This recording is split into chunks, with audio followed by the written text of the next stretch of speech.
Olá, amigos e amigas da revista Coach Brasil. Estamos aqui para mais um vídeo, dessa vez falando sobre a nossa edição número 133, que traz o tema IDGs, Inner Development Goals. Vamos ter duas edições, essa 133 e a próxima 134. E hoje eu vou conversar com meu querido amigo Robson Santarém, que participou desse nosso dossiê com o artigo intitulado Transformar-se para Transformar. Querido amigo, muito bem-vindo, gratidão pela sua participação no dossiê e nesse nosso papo aqui, que vai ser muito bom. Que bom. É sempre bom estar com você e sempre bom estar participando da revista já há tanto tempo. Com... Eu já nem sei quantas vezes, mas é sempre muito bom. É É um uma honra para mim. participante antigo aqui, meu caro. Mas vamos lá, você já esteve aqui várias vezes, sabe como funciona o nosso ritual. Vamos à nossa primeira pergunta, ver se teve alterações. Robson, quem é você?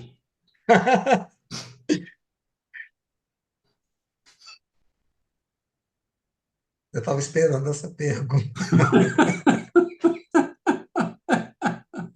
Quem é você? Mas eu estava pensando assim, ele não vai fazer essa pergunta de novo. Sempre, sempre. Quem é você na fila do pão, né? Que vai que você descobriu? Acho que eu descobri que eu sou um pão.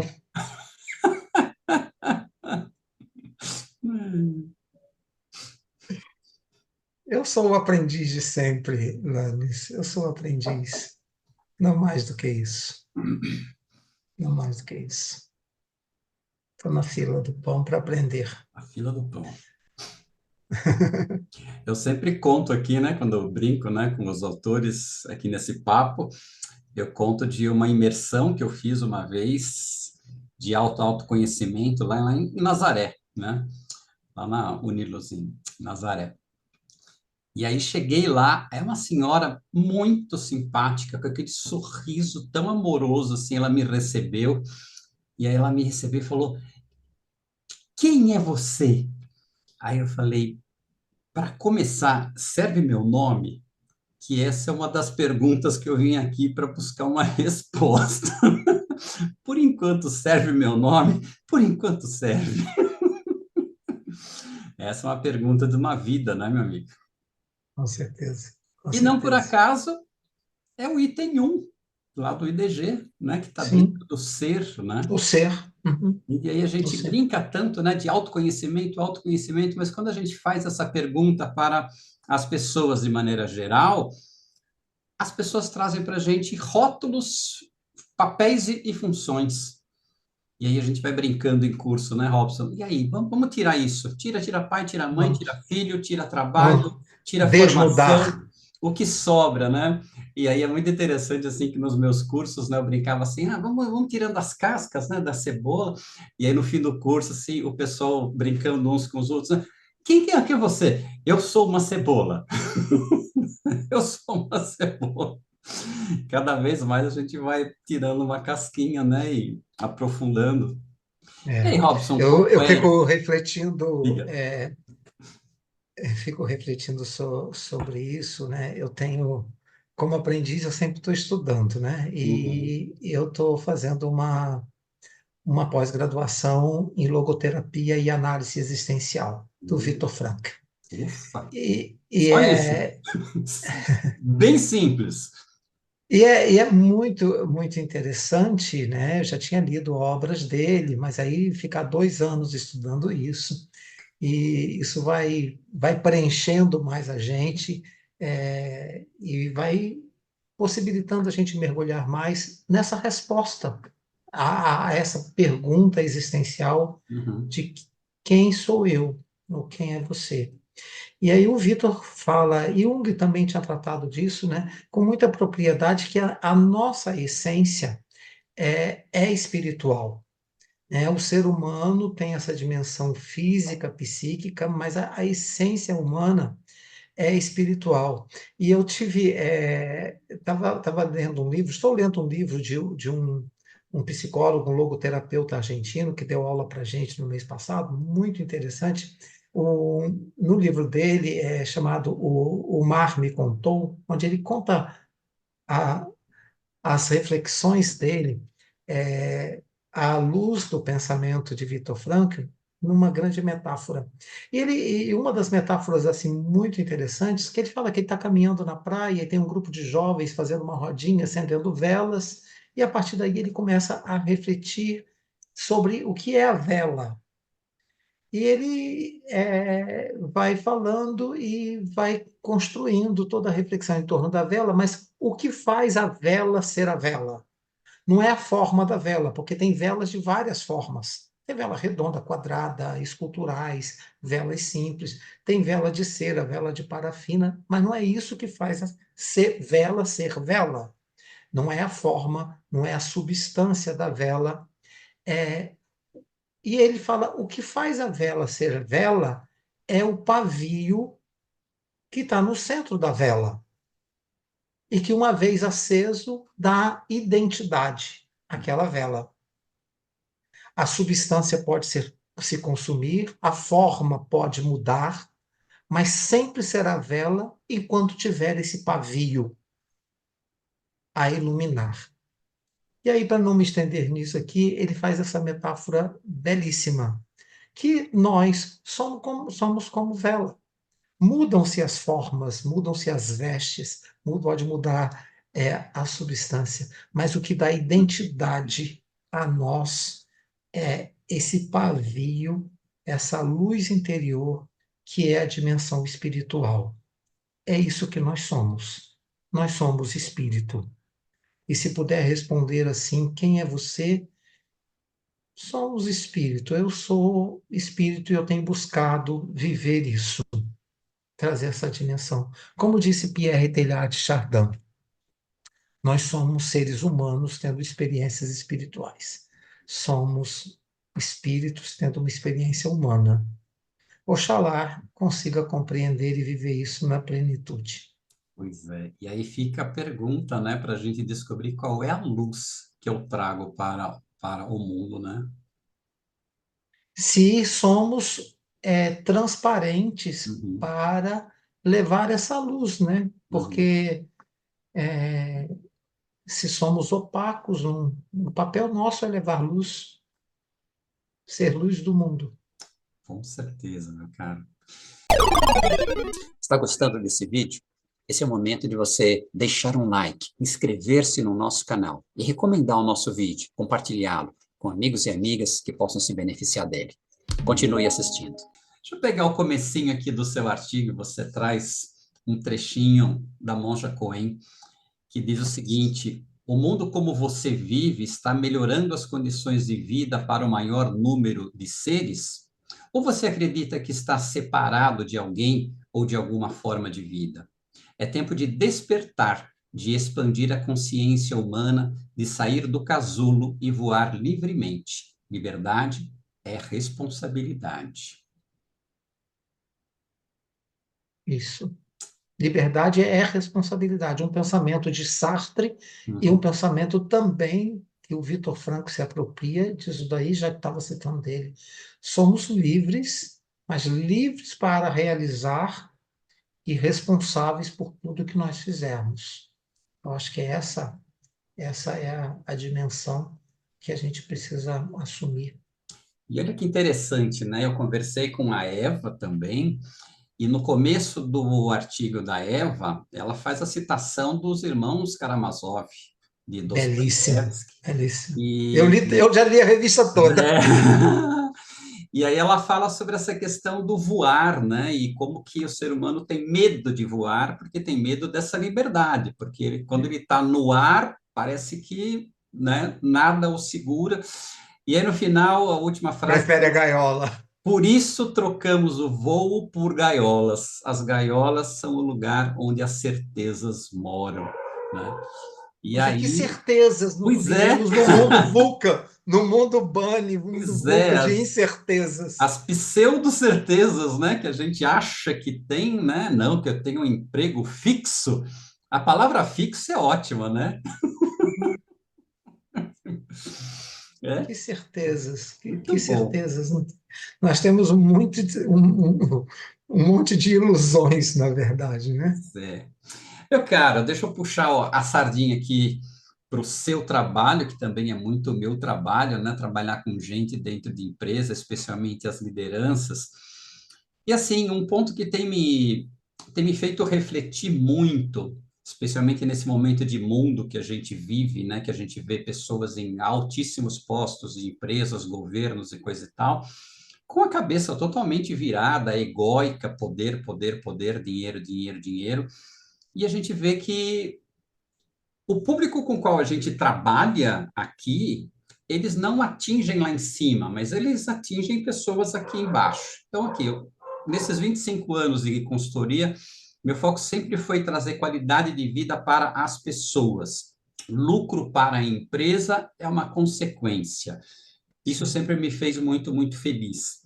Mas olhando o mundo de maneira geral, como é que você acha que a gente pode influenciar mais essas lideranças para que essa consciência, e trazendo aí o framework do IDG, suba e vá lá para cima, para que efetivamente possamos pensar num capitalismo consciente, como nós já até fizemos já um dossiê Uhum. sobre isso, trazer mais consciência ao capitalismo.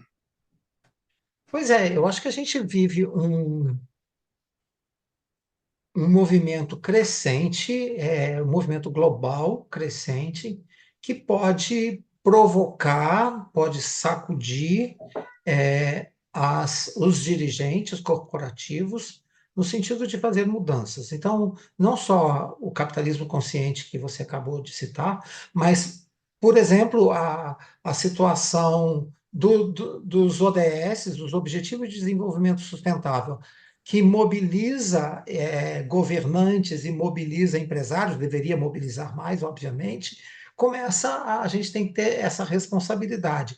Há uma pressão que começa a acontecer em grandes organizações sobre o ISD, as empresas começam a refletir sobre isso, nem que seja por força da situação, ou Uhum. algumas fazem por convicção, mas começam a se mobilizar.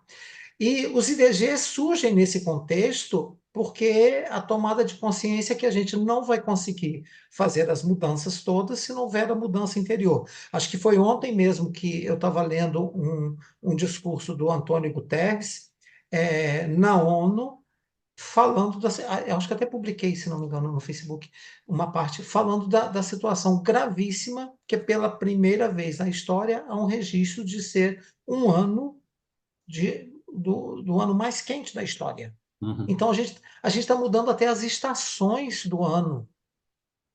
O planeta está vivendo uma mudança, a gente não conseguiu.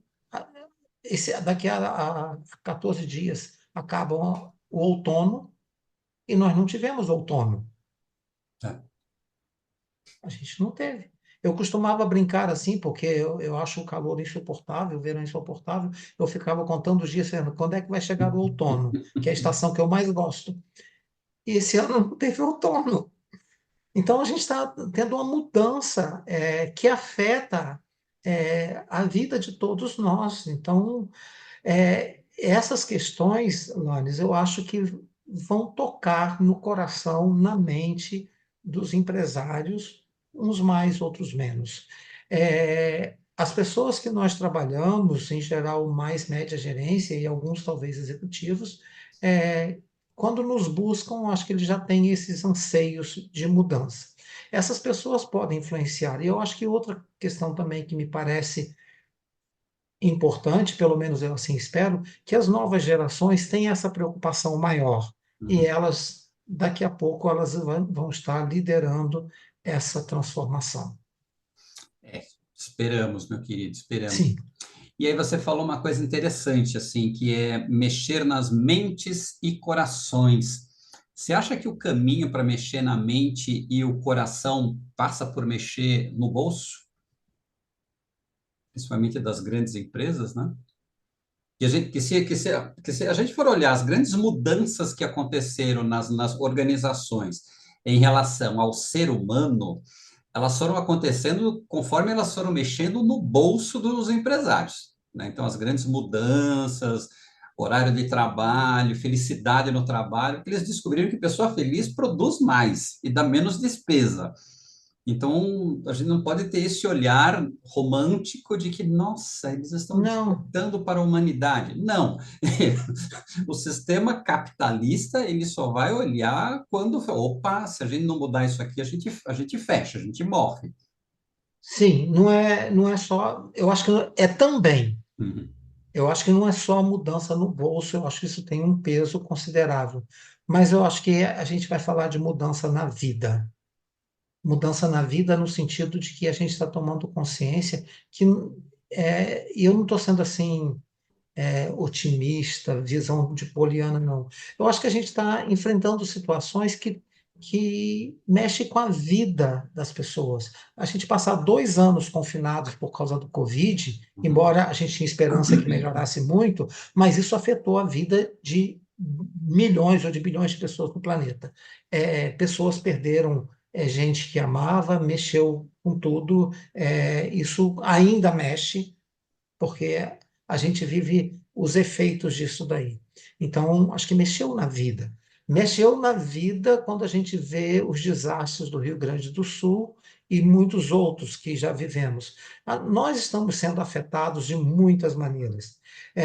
Eu já vi muitas obras, muitos livros, por exemplo, já há muito tempo, refletindo sobre espiritualidade nas organizações, ou os megatrends, e vi assim, quantos executivos mudaram de vida diante de uma doença, de uma perda, diante de uma tragédia.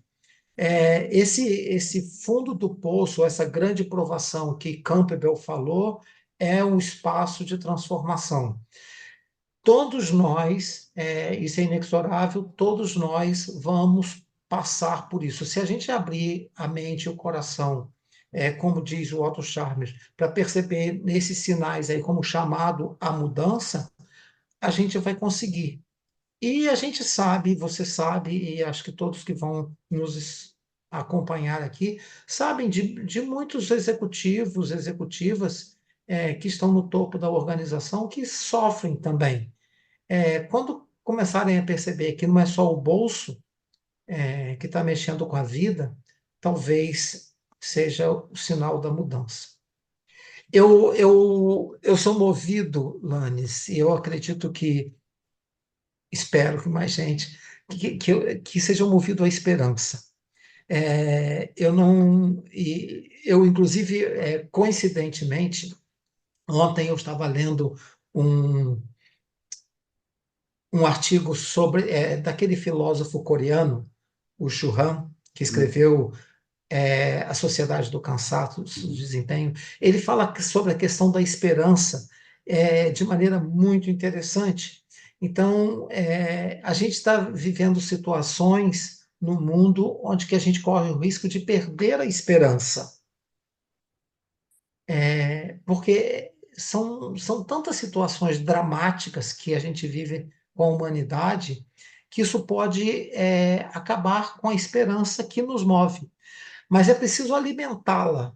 E não alimentar no sentido talvez romântico que a gente comentou aqui, aquele mundo famoso da Poliana, como se a gente não estivesse vendo as tragédias, mas como a energia humana que nos move, e aí a gente pode resgatar o Paulo Freire, do verbo esperançar, para a gente arregaçar as mangas e agir.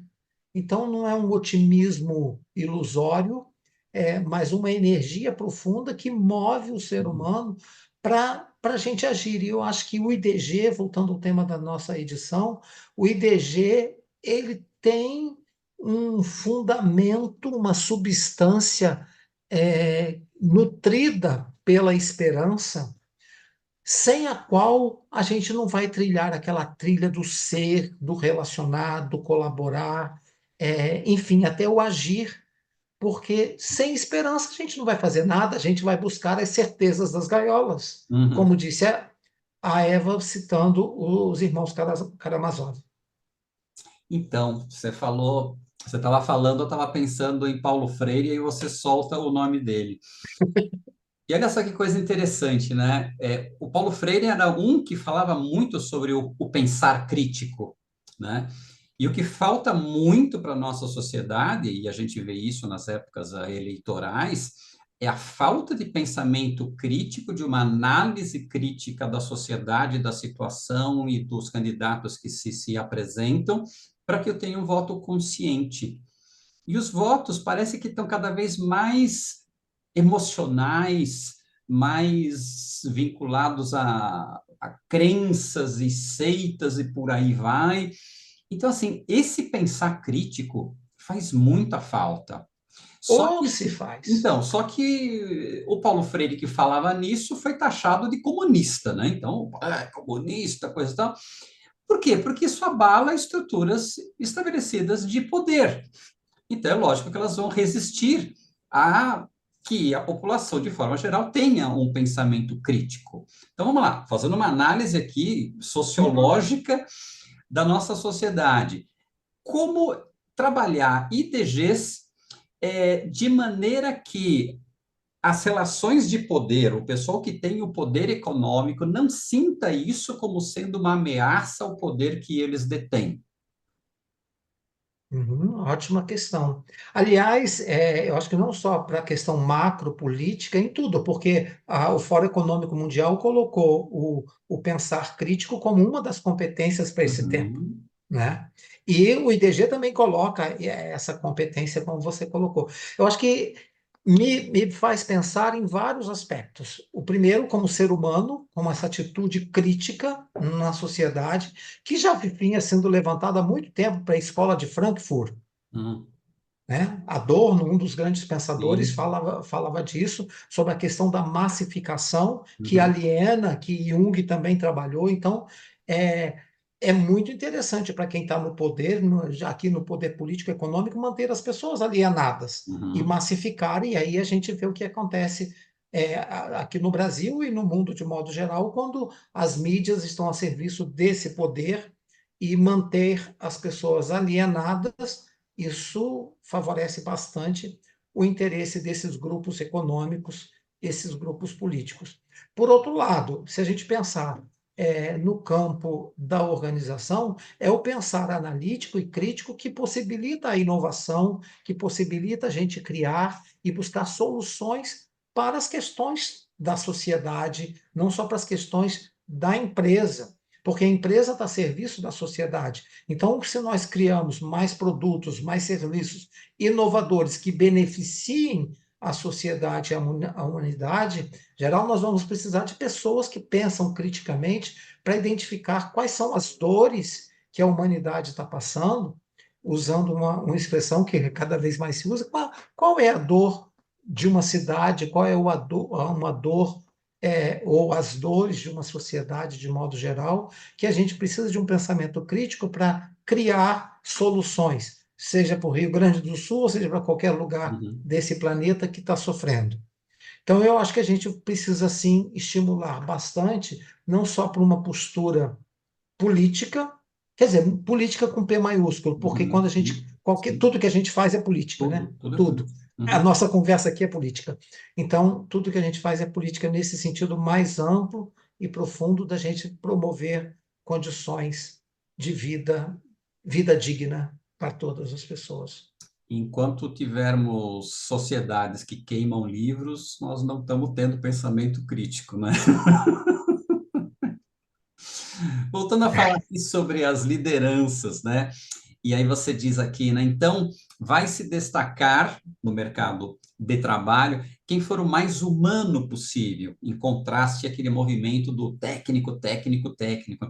A prática dos valores humanos, dos princípios éticos que orientam a nossa conduta, passa a ser um requisito indispensável na seleção e avaliação do desempenho de todas as pessoas. Então, assim, a pessoa ela vai fazer um processo de seleção para um cargo gerencial. E aí, no processo de seleção, ela apresenta o currículo. E aí, o que você fez de formação, de pós-graduação? Ah, fiz uma pós na GV, você lá também é professor. Uau, pós na GV, que legal. Eu fico imaginando a cara de um selecionador padrão, de um líder que chegue lá para fazer entrevista e ele pergunta: o que você está fazendo de formação? Ele fala: estou fazendo uma pós-graduação em logoterapia. O cara vai olhar. Peraí, acho que você não está entendendo, né? A vaga é para gerente. E aí?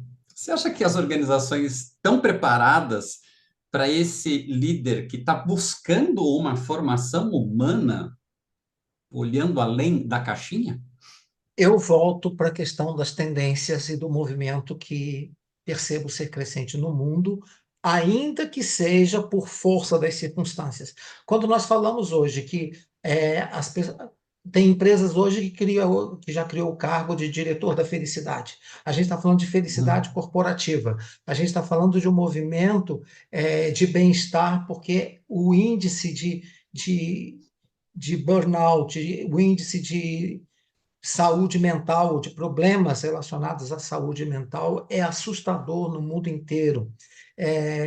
O sofrimento é grande e isso, então, de uma linguagem bem pragmática, afeta o resultado, a produtividade, a lucratividade da empresa.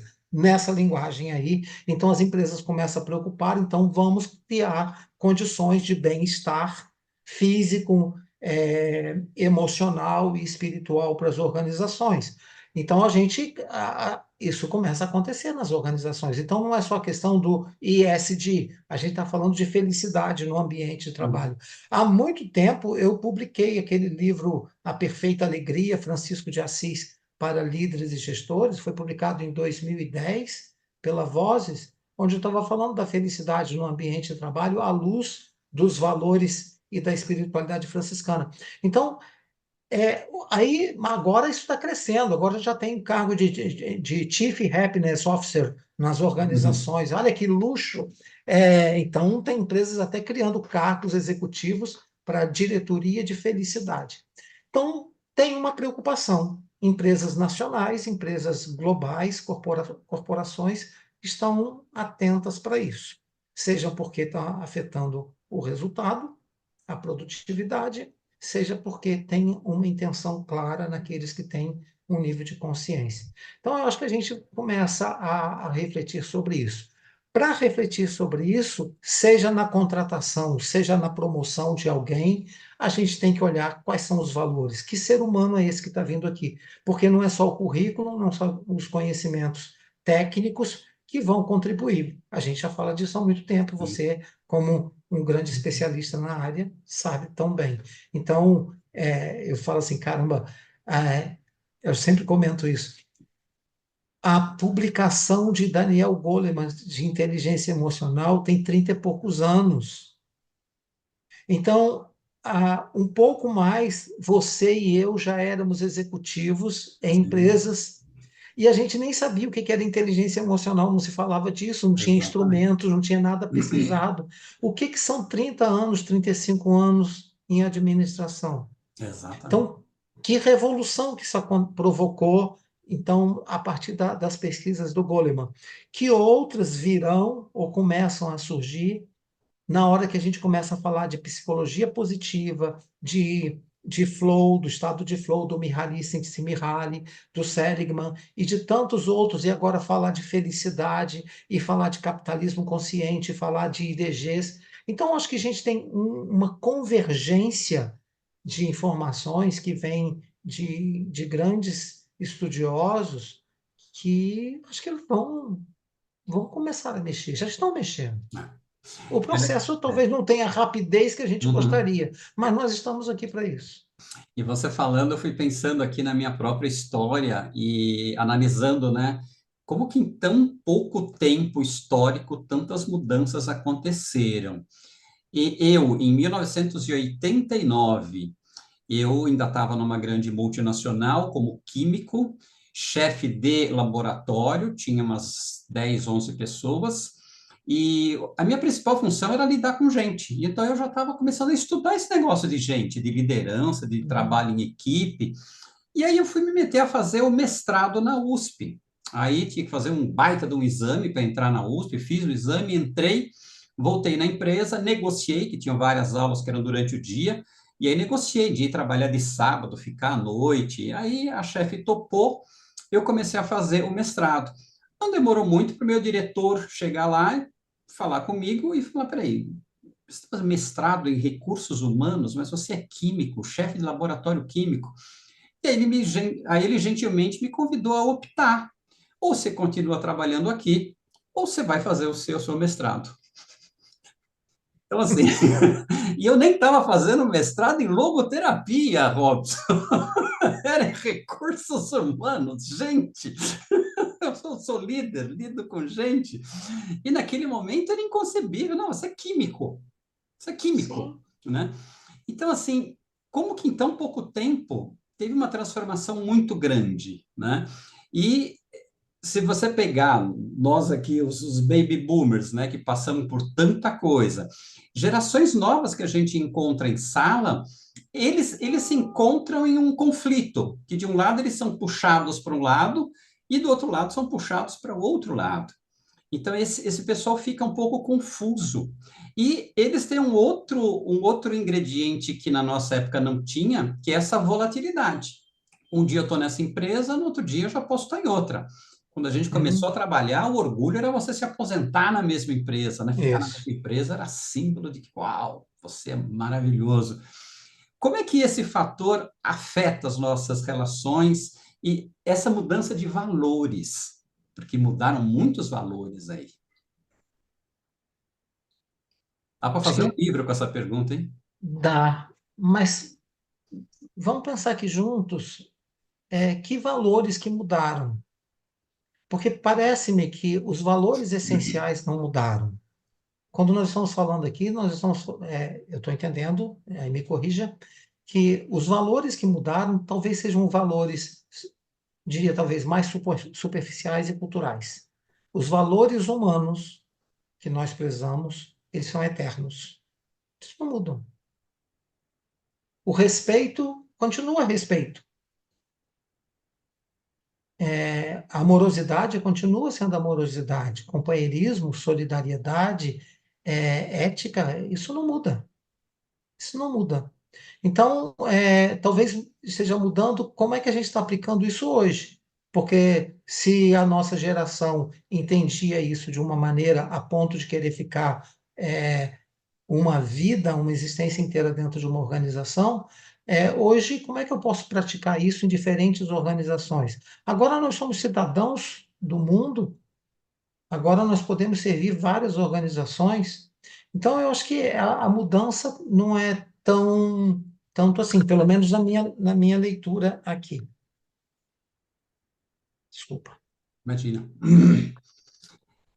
Tem algumas coisas interessantes, né? Eu, enquanto executivo, né, os vários cursos que eu fiz eram cursos extremamente instrumentais, para uma liderança Uhum. instrumental, né? Técnicas de liderança. Técnicas de liderança. Tanto que até hoje a gente em sala é muito cobrado por ferramenta, né? Que ferramenta? O pessoal adora esse termo, né? Que É, ferramenta? E a gente vai para a sala para não falar em ferramenta, mas falar em filosofia. Quando a gente fala em CNV, CNV não é uma ferramenta, é uma filosofia. Espiritualidade é isso. uma filosofia. IDG é uma filosofia. Tudo isso que a gente traz aqui na revista são filosofias, né, para você trazer para a sua vida, para você colocar isso no seu dia a dia para mudar o teu comportamento. E não para você Isso. tirar da cartola num dado momento e usar para resolver um problema. Então, eu acho que essa mudança de consciência, principalmente os líderes, eles precisam ter. E aí voltamos no ser, né? Eu tenho que transformar o Liderança meu como ser. modo de ser. Tenho que Liderança como modo transformar de o ser. meu modo de ser. Embora a organização só me cobra número, número, número, né? Pois é, eu acho que é isso. Liderança é modo de ser. O Warren Bennis, que é considerado aí um dos grandes nomes, né, da liderança, ele tem uma frase que eu acho que é muito interessante, eu concordo e eu tenho escrito e falado sobre isso, que ele fala, formar liderança é muito parecido com formação de caráter. Porque, e aí eu sempre digo isso, o que define um líder é um caráter. Uhum. Porque para liderança, para que haja liderança, tem que haver seguidores, Sim. né? Uma equação óbvia. E só há seguidor quando eu sigo alguém espontaneamente, de coração. Eu tenho prazer, eu quero seguir com o Lanes o resto da minha Uhum. vida, porque ele me inspira, porque eu admiro, porque tem credibilidade. Tá, isso vai ser liderança. Outros, eu obedeço. Eu tenho que pagar a conta, eu tenho que me submeter, e aí não há liderança. Há, se a gente pode usar esse termo, há uma chefia que eu me submeto, que eu obedeço. Então, não há liderança. Há liderança quando tem essa dimensão dos valores que constitui o caráter do ser humano, e é aí que a gente tem que trabalhar. Por isso, acho que esse primeiro pilar do framework do EIDG é a base de tudo. Nós temos que Uhum. trabalhar o ser. E é interessante também, Lanes, que esse ser ele está constituído desde os primeiros anos de vida, da nossa primeira infância. Nós Uhum. recebemos isso na família. Nós aprendemos valores fundamentais na família. Me parece que, eu não sei se você concorda, mas me parece que depois de, talvez na juventude ou na fase adulta, a gente perde um pouco, a gente é desviado da essência, daquela luz interior, da dimensão espírito, não religiosa, mas daquela dimensão que dá a nossa dignidade, da nossa essência humana. E onde estão esses valores? Eles podem ter ficado no caminho. Por isso, eu acho que resgatar aquela bússola interior do framework, qual é a nossa bússola? Ou seja, quais são os nossos valores que guiam nossa tomada de decisão, que guiam nossas atitudes, que guiam o comportamento de cada um de nós.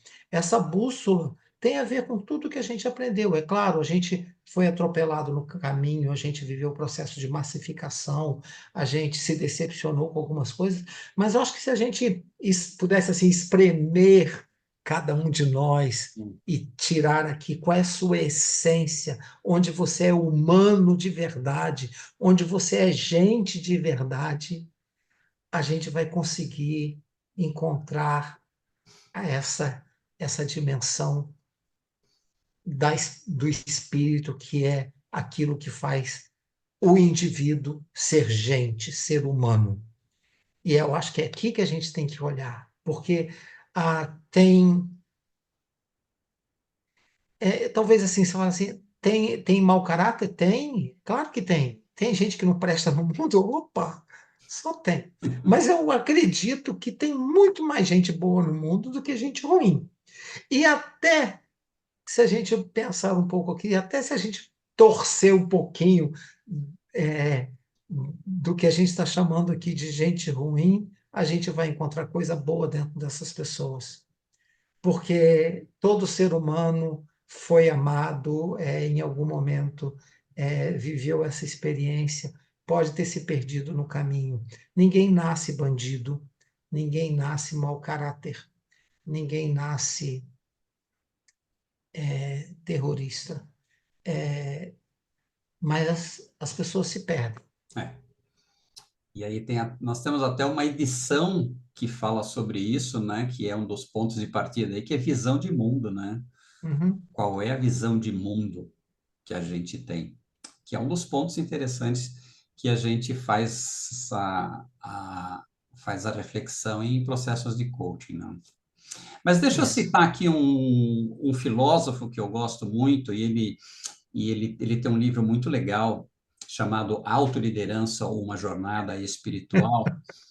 E tem uma frase que ele coloca aqui, que é a seguinte: somente uma profunda transformação da consciência possibilita a transformação do exterior, e não haverá transformação nas estruturas externas enquanto o ser humano não se transformar interiormente. Então, você está muito alinhado com esse grande filósofo. Pois é, acho que é fruto do que a gente vem é, refletindo juntos, com as pessoas que nos inspiram, com as pessoas que a gente convive, e fruto também do que a gente vem percebendo ao longo dos anos da nossa experiência. Quantas empresas fizeram mudanças no exterior, fizeram reengenharias, lembra de Uhum. reengenharia? Ufa! Fizeram quantas empresas fizeram fachadas belíssimas, contrataram arquitetos e fizeram layouts maravilhosos, mudaram mobiliários, fizeram marcas mais bonitas, investiram nisso e não mudaram o interior. Então, nós vemos isso. Isso ainda existe, a gente viu no passado, isso ainda existe. Então, fazer mudanças de marcas, de logomarcas, mudanças estruturais, deem qualquer nome que a gente tiver, desde o que Deming fez nos programas de Total Quality, se não mudar o coração do ser humano, essas mudanças exteriores não vão mudar nada. Uhum. Então, isso é fachada, isso é só fachada, isso é persona. Então, a gente tem que mergulhar fundo na gente mesmo. É processo de autoconhecimento, que é doloroso fazer, mas é essencial. E aí tem uma coisa que eu acho que também falta muito essa consciência, que nem você falou, né? Hoje nós temos executivos dedicados à felicidade dentro das empresas. E a pergunta é, aonde que está a felicidade? E nós somos educados a que essa felicidade está sempre no próximo nível. Então, nas palestras do Clóvis de Barros, né, ele faz umas brincadeiras muito legais, que diz a criança entra no primeiro ano e o grande objetivo dela é passar de ano para ir para o Segundo, segundo ano e do segundo e aí vai indo, aí vai entrar na faculdade, aí sim que vai ser legal e sempre o próximo ano é o que vai ser legal. Ela se forma, vai para a empresa. Aí ela entra na empresa, estagiário, está lá no nível 58 e ela tem que entregar cenoura para passar para o 57 até que ela se está sempre no aposenta. fim. Então, assim, a felicidade sempre está lá na frente. Né? E hoje a gente tem esse movimento de trazer a felicidade para o agora, né? Você faz aquilo que você gosta, você está feliz no seu dia a dia, né? Ou você é feliz no seu happy hour na sexta-feira, ou você vai ser feliz quando você aposentar. Então, quando a gente quer trazer para esse líder toda essa consciência ainda de viver o presente, felicidade, levar isso para as outras pessoas, que dica você dá para esses líderes? Como é que eles podem se preparar melhor? Porque não é nas universidades que ele vai ouvir falar disso. Voltando aqui ao Vitor Franco, que dizia que a gente não deve buscar a felicidade, mas as razões para ser feliz, né? Aham, Então, quais são as razões do aqui e do agora? Eu estava ouvindo um podcast de um CEO de uma grande organização, e aí foi perguntado para ele onde que ele encontra a energia para os grandes desafios de dirigir uma grande organização. E ele disse que é com os filhos, é com a família, quando ele brinca com os filhos, quando ele vai para a praia com os filhos, quando ele está junto com os filhos. Então, quando a gente. E aí você está falando que a gente está falando de amor, né? Ele está uhum, falando de relações afetivas, ele está falando disso, ele está falando de, de família. É, Acho que a gente nunca se escapa disso, Lanes. Quando nós vivemos experiências de amorosidade, experiências afetivas, experiências de encontro autênticos entre seres humanos, o coração se planifica aí. uhum, Em qualquer lugar do mundo, em qualquer época, nós encontramos o sentido da vida nessa experiência de viver. é, de viver o amor, de viver essa troca. É isso. Então, se a gente olhar nas histórias humanas, nos filmes, na literatura, nas experiências profissionais, os momentos de realização humana, as peak performances que Maslow também falou, são experiências culminantes onde a gente se entregou. O estado de flow que o Mihaly falou são experiências de amor, uhum. são experiências é, que a gente que a gente vive só vivendo, né? Eu não posso falar assim para você, esse doce é muito saboroso, só se você provar, não é isso? Eu não consigo transmitir para você o sabor de um alimento qualquer que seja. É só quando você prova. Então, eu acho que a gente tem que ajudar as pessoas também a perceber que é isso que dá significado à vida, é isso que proporciona esse sentimento de bem-estar ou de felicidade. Quantos que na correria da vida profissional estão se perdendo ou perdem a oportunidade de viver a experiência? Como cantou Chico Buarque, eu quero ter voz ativa, mas vem a roda viva e me carrega para lá. Então, como é que a gente pode ajudar as pessoas a pensarem nisso? E é tão interessante que eu falo isso nas minhas palestras, nas aulas, e as pessoas acabam concordando isso, né? Porque eu trabalho tantas horas por dia, mais de 40 horas por semana, fui envolvido, e esquece do que realmente é importante. Como é que eu trago isso para o trabalho? Uhum. Porque se não tem gosto de trabalhar, tem uma dor profunda, né? Sim. Já pensou passar a vida, passar a semana, se não diria nem a vida, mas talvez passar uma semana, ou um mês, ou alguns anos, sem, sem apreciar, sem sentir satisfação, e aí passar a vida inteira, a existência toda, valeu a pena viver para pagar a conta? Essa é a grande pergunta da filosofia, né? Qual é a vida que vale a pena ser Ser vivida? vivida. Uhum. E aí é interessante porque vamos com o pé no chão, não são todas as pessoas que podem se dar o luxo, aqui vou colocar o termo, hein, se dar ao luxo, é, de fazer mudanças tão radicais na vida em direção ao que para ela seria a felicidade, porque ela tem compromisso com filhos pequenos, a conta é super apertada, e é muito interessante como que é possível, mesmo dentro dessas condições, a pessoa encontrar significado naquilo que ela faz. Permita-me contar aqui uma historinha bem curta. De muitos anos atrás, eu fui fazer um trabalho na Sabesp, aqui em São Paulo, Sim. Companhia de Águas. E foi um trabalho com o pessoal operacional. E o tema era sentido de vida, missão, né? E aí foi interessante porque a pessoa que contratou falou: eu quero levar esse tema para o pessoal que trabalha na rua. E foi maravilhoso. Fizemos umas 2 semanas um trabalho muito legal, e no fechamento desse trabalho, um trabalhador de uns 2,5 metros de altura por 4 de largura, um cara enorme, ele pediu a palavra e começou a chorar. Todo mundo olhou para ele e falou: meu, esse cara tá chorando, meu. Sabe aqueles caras assim forte que, assim, que ele pega aqueles tubos de concreto e carrega na mão? Ele começou a chorar e falou: eu quero fazer um relato.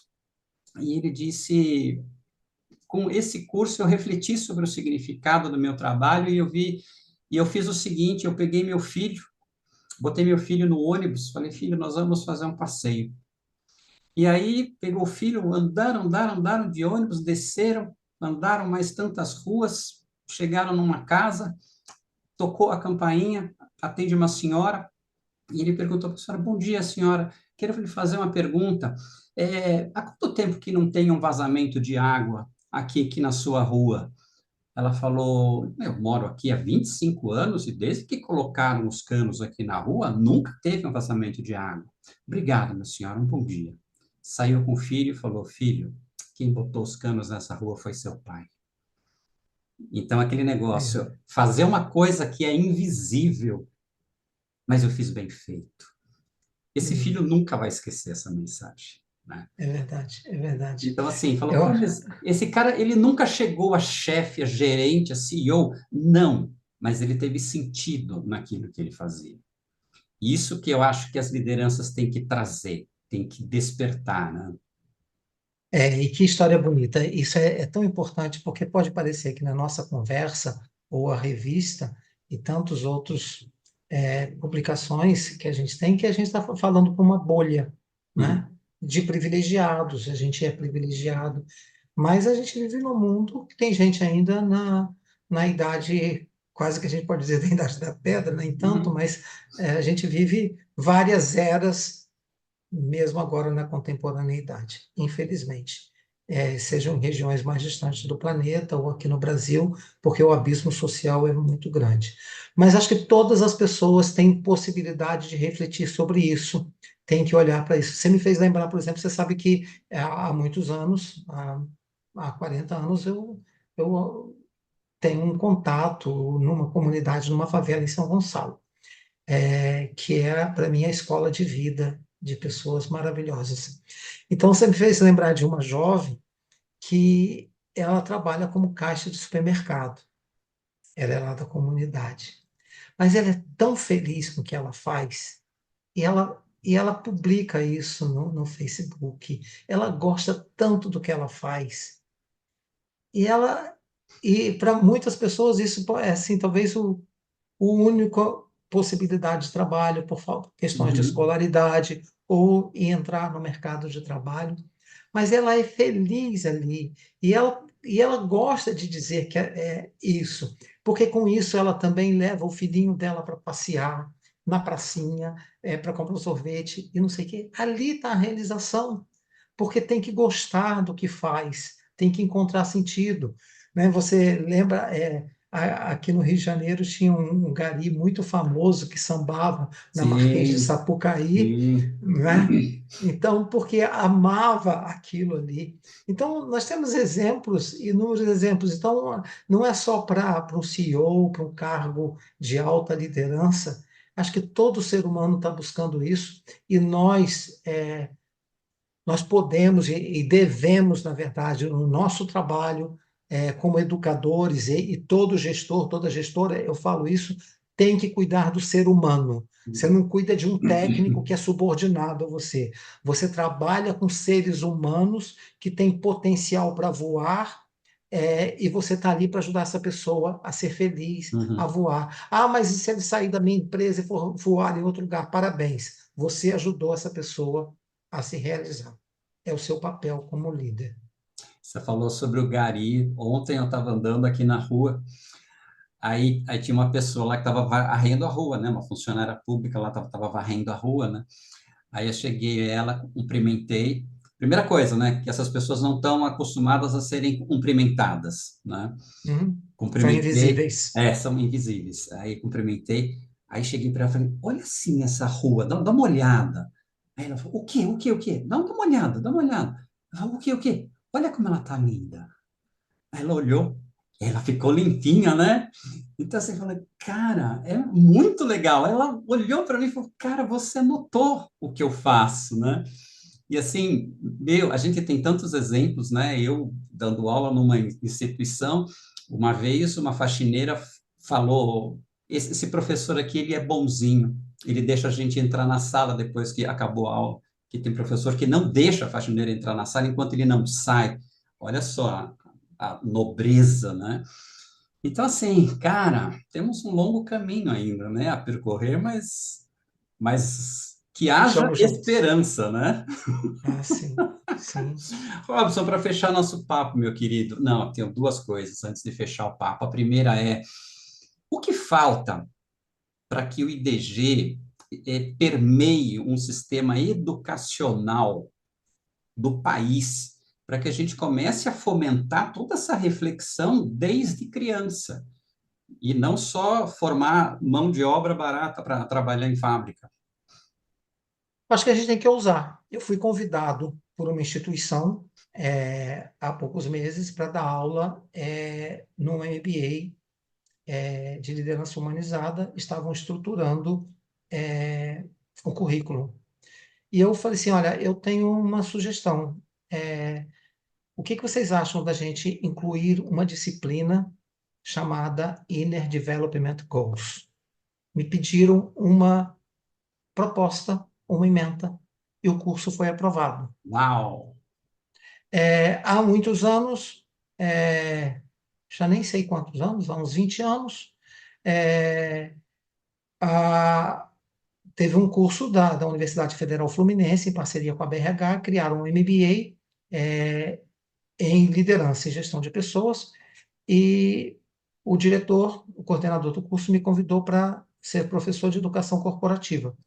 E eu falei assim, muito obrigado, eu aceito. Eu queria propor a você o seguinte, o que que você acha da gente ter uma disciplina que não tem nenhum outro curso, que é para trabalhar valores humanos e espiritualidade do líder?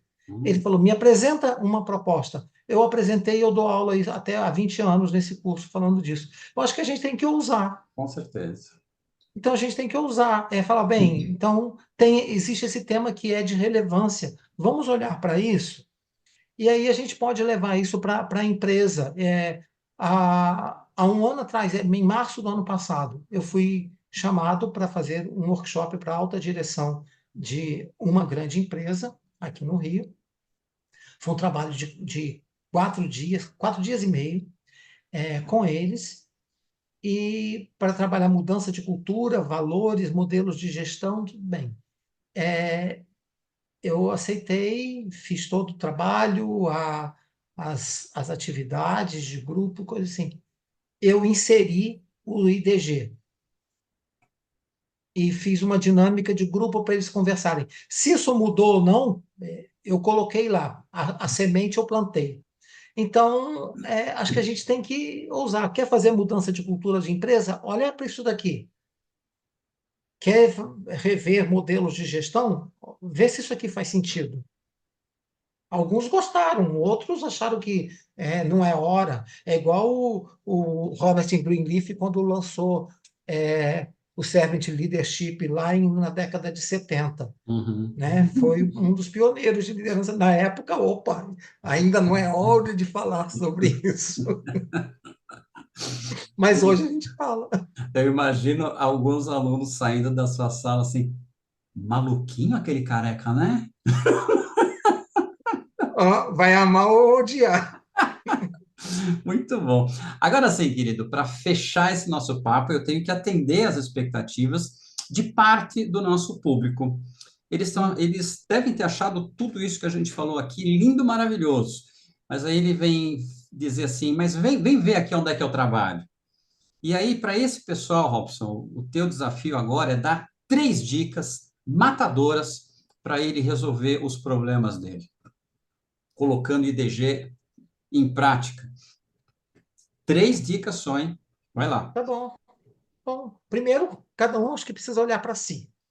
Né? A mudança começa no indivíduo, é essa a nossa capa, é essa a nossa proposta, é a proposta do IDG. Primeiro você começa a olhar para você. É, qual é a sua bússola interior?